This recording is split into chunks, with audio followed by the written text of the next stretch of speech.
Welcome to the debate. So recently, a tech founder built this incredibly complex software platform, right? And he sold his company for $80 million in just a few months. Which is wild. It is. But here's the crazy part. His total headcount, 0. Yeah, literally just him. Just him. He basically replaced an entire team of junior developers, QA testers, product managers, all with AI agents. So today, we are asking a pretty terrifying question, honestly. Is the entry-level tech job officially dead? It's a huge question. Right. We're looking at this profound transformation of the modern workforce by artificial intelligence, and we're specifically focusing on technical careers. Does AI fundamentally substitute for human workers in these fields, or, does it primarily augment and amplify human productivity? And perhaps more urgently, how does this automation specifically disrupt the traditional career pipeline?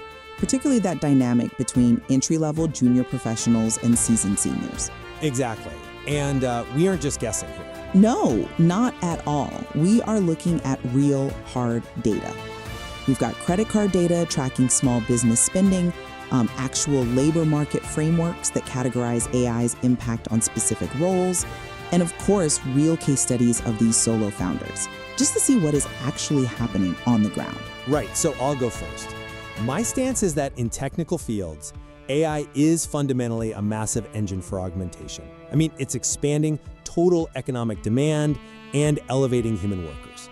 We're shifting away from this rote mechanical execution and moving toward higher-level system design and orchestration. I hear that, but I look at the exact same data and I see a much more disruptive reality. AI is acting as a direct substitute. It is fundamentally threatening the technical talent pipeline by permanently hollowing out those crucial junior-level positions, which, concentrates wealth at the top and basically breaks the very mechanism by which we train future experts. Well, let's lay out the groundwork for how we're viewing this. When I look at software engineering and IT right now, AI represents a generational leap in how we work, definitely. But it's not replacing the core human function. How so? Well, think about the transition from manual drafting to CAD, computer-aided design in architecture. Before CAD, you had rooms full of junior draftsmen spending, weeks manually drawing load-bearing walls and cross-sections. Right. Entirely by hand. Exactly. Then CAD comes along, and suddenly the software automatically calculates those load-bearing metrics, and it snaps lines into place perfectly.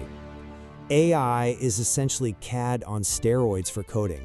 It dramatically accelerates routine code generation and automated testing. Okay, But just like CAD doesn't know where the client wants the windows or how the building fits into the neighborhood's culture, AI absolutely cannot replace system-level judgment. It cannot manage the architectural trade-offs between performance and server costs, and frankly, it cannot translate an ambiguous business need into a precise technical solution. But your CAD analogy actually reveals the flaw in that thinking. I don't think so. No, really, think about it.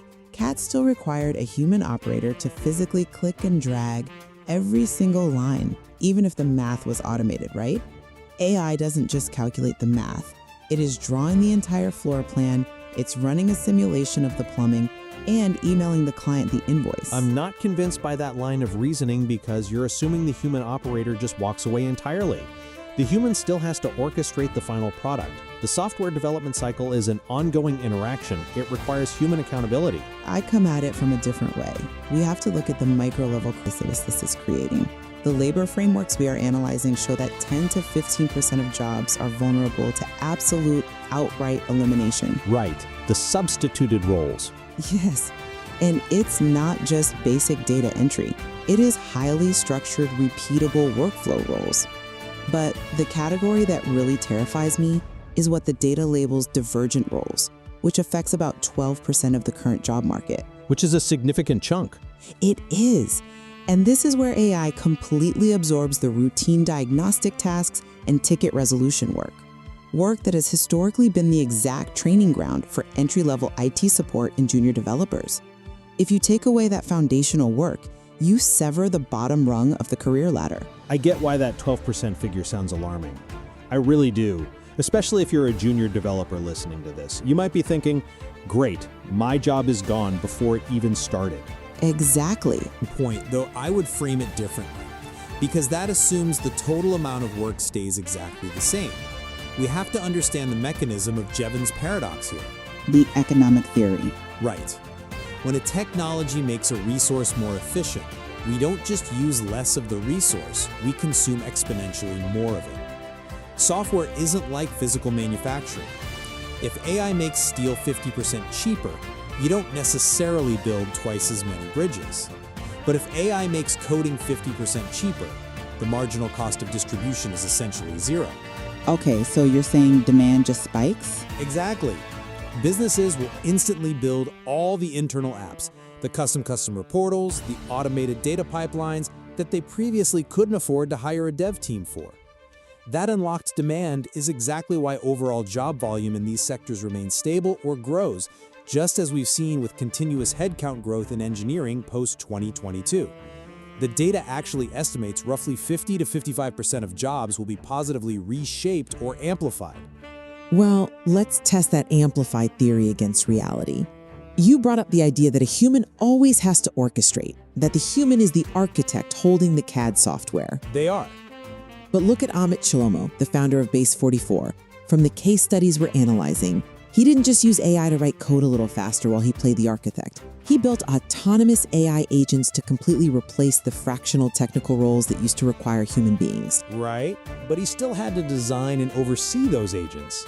Oversee, sure, but how did he build it? He had agents independently crawling his platform to flag user experience issues.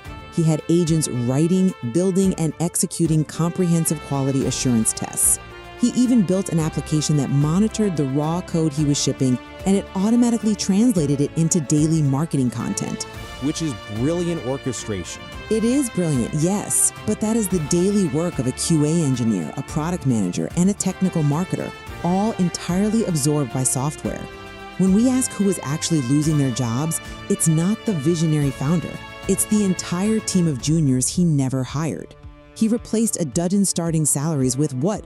A few $100s of API calls? But let's unpack how Shlomo actually did that, because the mechanics actually prove my point about end-to-end accountability. He didn't just push a button that said build base 44. No, of course not. He had to architect those automations. When he set up the marketing agent, he had to fine-tune it repeatedly until it generated content that actually sounded like his brand's voice. The AI hallucinated, it made mistakes, he had to apply human judgment to correct it. And crucially, and I think this is the most important part of Shlomo's actual process, he ended up shutting down his automated customer support bot after just 2 weeks. And why did he shut it down? Because he realized the AI was answering the technical tickets perfectly, but it was completely missing the subtext of what his users were actually frustrated about. Yeah. He needed to read the support tickets himself to stay close to the product's reality.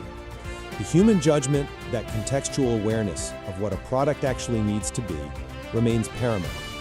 He wasn't replaced by AI, he was elevated from writing repetitive QA tests to designing an integrated system. Elevated, yes, but he was elevated entirely alone. That is the critical distinction here. He sold that company for $80 million in a matter of months, and he didn't need to hire a single junior developer, tester, or support tech to achieve that scale. Which is incredibly efficient. It is. But this brings us right back to the crisis of the divergent roles framework. You mentioned he shut down the bot because he needed to read the tickets to understand the system. Well, let's look at IT support technicians. The data explicitly shows that AI can now resolve routine IT tickets and automate basic network diagnostics. Right. You and I both know that diagnosing a basic IP conflict or resolving a routine software ticket is exactly how junior IT workers build their foundational mental models of how complex systems operate. That is how a novice learns the context of a company's architecture. They learn the legacy way, yes. But if an AI agent resolves all the basic tickets instantly, that entry-level resolution work simply disappears. We are optimizing for the code of today by sacrificing the coders of tomorrow. Think about the structural tension here. How do workers acquire the intuitive judgment required for senior technical coordination if they never get to touch the routine tasks? Where do the seniors come from in 10 years? I mean, that is a profound challenge. I won't deny that the pedagogy of learning tech is shifting rapidly. But you're assuming that the junior role just vanishes and leaves a void. It certainly looks like a void. What's actually happening is the baseline is moving up. As AI resolves those routine password resets and IP conflicts, the underlying digital infrastructure of the company is growing vastly more complex, precisely because of Jevons paradox. More complexity, sure. Right, because it's cheaper to deploy software, companies are deploying more nodes, more cloud integrations, more microservices. The total volume of systemic complexity expands. So the junior IT worker doesn't disappear, they are upskilled out of necessity. Upskilled to do what? Well, they aren't spending their first year resetting routers. They're learning how to manage AI permissions, how to oversee automated workflows, and how to handle the escalated edge cases that the AI flags. They are learning system architecture on day one rather than day 1000. I'm sorry, but I just don't buy that. Let me tell you why. You keep leaning on Jevons paradox and this idea that demand is this infinite sponge that will just absorb everyone who gets displaced. But that relies on a massive assumption that companies have unlimited budgets and infinite needs for output. They have a highly elastic need for software, yes. Not always. The labor frameworks warn us explicitly about fields with capped demand. Let's step slightly outside core engineering and look at financial analysts, which are highly technical data roles. What does a junior financial analyst actually do? They scrub data, they format Excel models, they pull regulatory filings, and they write summaries. Right, highly structured, repeatable analysis. Exactly. And now, the volume of financial analysis a banking firm needs is largely dictated by fixed reporting cycles, existing investment mandates, and internal board meetings. If an LLM can aggregate the data, build the baseline model, and write the preliminary summary in 30 seconds, the partner at the firm doesn't suddenly say, "Great, these models are cheap now, give me 1,000 more reports this quarter." Well, no, of course not. Right. The output demand is capped by human bandwidth to consume the information. In that scenario, the productivity gains translate directly into net job losses. The bank simply needs half as many junior analysts. The bottom rung of the ladder is completely severed. Okay, in highly rigid, regulatory-bound sectors, yes, the friction to expand output is higher. I'll give you that. But software engineering and IT are fundamentally different because software is creative, generative infrastructure. It creates entirely new markets. Let's look at the real spending behavior to prove this. You mean the banking data? Yes, the Chase Business Banking data. It tracks actual money spent on AI infrastructure by small businesses. And the acceleration is just staggering. Look at a cohort of businesses formed in 2019. It took them over 6 years, 77 months, to reach a 10% AI adoption rate. Now, look at the cohort formed in 2025. They hit that exact same 10% adoption rate in just 6 months. That is a 13-fold acceleration. Which just proves how fast the substitution is happening. No, it proves democratization. They aren't just buying AI to fire people. They are paying for multiple, diversified AI services to do things they never could have done before. AI is becoming embedded infrastructure. Let's look at Dana Snyder from the case studies. Okay. She has no technical background whatsoever. None. She's a domain expert in nonprofits. Yet, using Replic's AI coding tools, she built a complete software platform over 6 months to serve small nonprofits. But how did she do it? She didn't write SQL, she prompted the AI. She explained the relational database she needed in plain English, she prompted it to generate a front-end interface, and she asked it to wire the APIs together. When the AI hallucinated variables or broke the layout, she had to use human logic to spot the errors, conceptualize the fix, and reprompt. She used AI to unlock a niche market, tiny nonprofits that previously could never afford to pay a traditional human dev agency. And that is demand expansion? That is demand expansion in its purest form. She didn't replace a dev team, she created a product that wouldn't have existed otherwise. That's a compelling argument, but have you considered what that exact same Chase data and Dana's success actually implies for the traditional technical workforce? I mean, if a non-technical founder can build a functional, database-driven software platform in 6 months just by talking to Replit, the market value of traditional entry-level coding skills is entirely decimated. Decimated or just evolved? Decimated. Seriously. Why would a startup hire a junior developer fresh out of a computer science program for $90,000 a year when a non-technical domain expert can just prompt an AI to build the application? This brings us to the most dangerous economic implication we're seeing, the extreme concentration of ownership. You mentioned democratization, but it's only democratized for the founders. But we have over 41 million solopreneurs in the US landscape right now. That's a massive decentralization of entrepreneurship. Yes, but look at the economics of the solopreneur model versus a traditional company. When a founder uses AI agents instead of hiring a team of 10 people, their operational costs fundamentally change. As the labor economists point out, your AI compute bills might run high, sometimes even comparable to a small payroll, but compute costs scale elastically. Which is a benefit. For the founder. And most importantly, server clusters do not ask for equity. Server clusters do not get health benefits, they do not buy houses in the local economy, and they do not participate in wealth creation. The wealth generated by these highly successful AI-leveraged startups flows exclusively to an increasingly minuscule number of solo founders. We are actively stripping the wealth distribution mechanism out of the tech industry by replacing a broad base of well-paid mid-level and junior employees with API calls. I see the risk there. I really do. But you are assuming a zero-sum game where the total number of successful companies remains static. If the barrier to entry to build a software company drops to near zero, we won't just have the same number of companies with fewer employees.